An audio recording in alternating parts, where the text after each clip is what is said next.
Hi, it's Ms. Moser back with a tutorial on weighted averages. Really useful for calculating average atomic mass. So we've looked at the periodic table a little bit, and by now you realize that each entry on the periodic table includes both the atomic number, the number of protons that an element has, and its atomic mass. And while we've said that we can't have a half a proton or a half a neutron or a half an electron, and that each proton and neutron are assigned a weight of 1 AMU, nice and easy, we notice that the masses given on the periodic table are not whole numbers. What gives? Well, we said that's because they're actually weighted averages, and they represent the average mass for all the existing isotopes of any element. Now this may seem like it's going to be very complicated or very hard to grasp, but let's start off with an analogy that you're all familiar with, and that would be gasoline prices. You all pay attention to gasoline prices and know that they can vary widely from one station to the other. Yesterday I drove past 3 gas stations with 3 different prices. Now, could we talk about the average price of gas in an area? Sure we could. Let's do a quick example. Let's say that there are 3 gas stations in town, and their prices are as follows. $2.19, $2.25, and $2.29 on some given day. Now, you know how to take an average, right? We add the 3 prices, divide by the number of actual prices that we are adding, and voila, we get an average price of $2.24.3. Okay. Well, what if we add another gas station to the mix? So let's say there's a 4th gas station in town, and it's also got a gas price of $2.19. So, you still know how to take an average for this, right?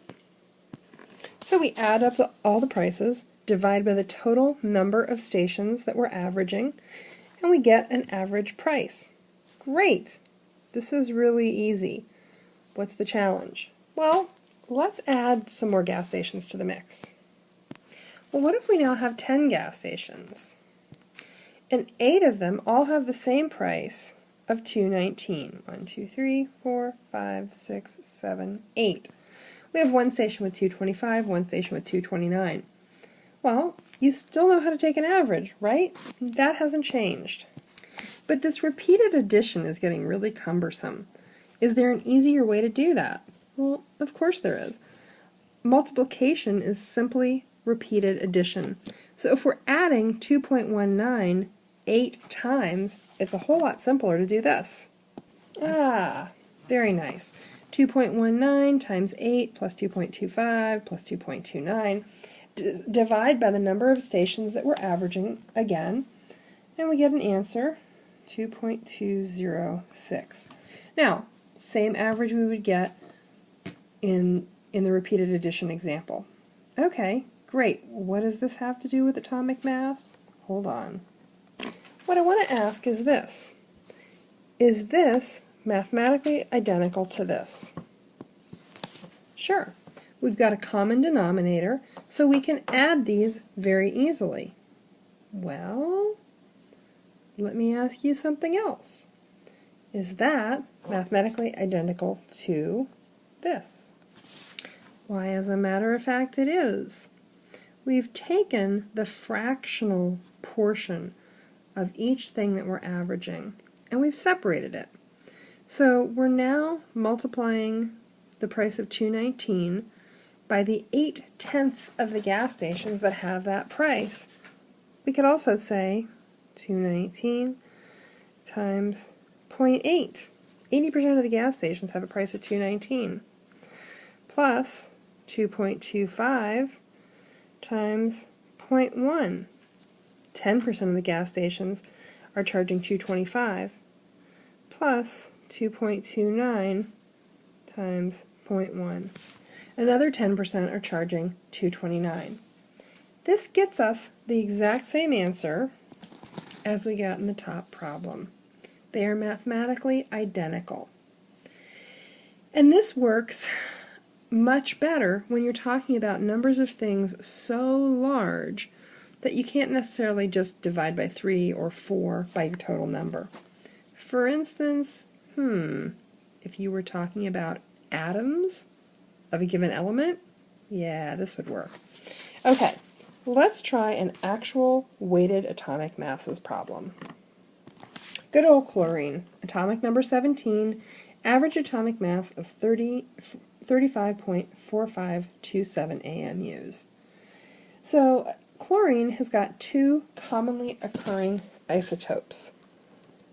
There's chlorine 35, atomic mass 35, and chlorine 37, atomic mass 37. Let's look at their relative abundances and see if we can get an answer that comes out pretty close to the average atomic mass of chlorine.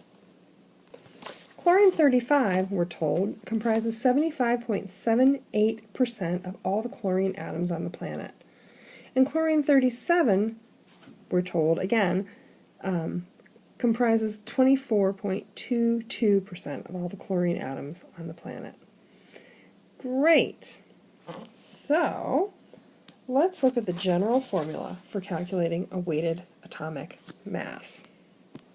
In general, we take the mass of the first isotope times its abundance, expressed as a decimal, plus the mass of the second isotope, plus its abundance, again expressed as a decimal. We can do this for as many isotopes as exist. We add those together, and that gives us our average atomic mass. So let's try it with chlorine. We take our 35 AMUs times 75.78 divided by 100, that's 75.78%, plus 37 times 24.22 divided by 100. We add them together, and we get an answer for average atomic mass of 35.4844 AMUs. Not exactly what's given on the periodic table, but there are some finer details that we're sort of missing, so that's pretty darn good, all things considered. Okay, so just to review, mass of isotope 1 times its abundance, plus mass of isotope 2 times its abundance, plus mass of isotope 3 times its abundance, 4, 5, 6, doesn't matter how many isotopes you're dealing with. Add them together, you get your average atomic mass. The place to be careful, remember, if you see 73.2%, that is 73.2 divided by 100. That's pretty easy. You know that that's 0.732. But if you see 5.7%, be careful. That's 5.7 divided by 100, or 0.057. Most people can keep that straight.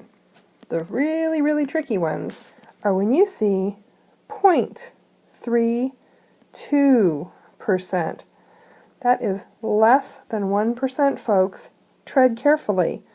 That's 0.32 divided by 100, or 0.0032.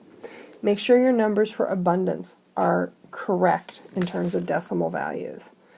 Okay, you've got some practice problems to do, and we'll touch base later.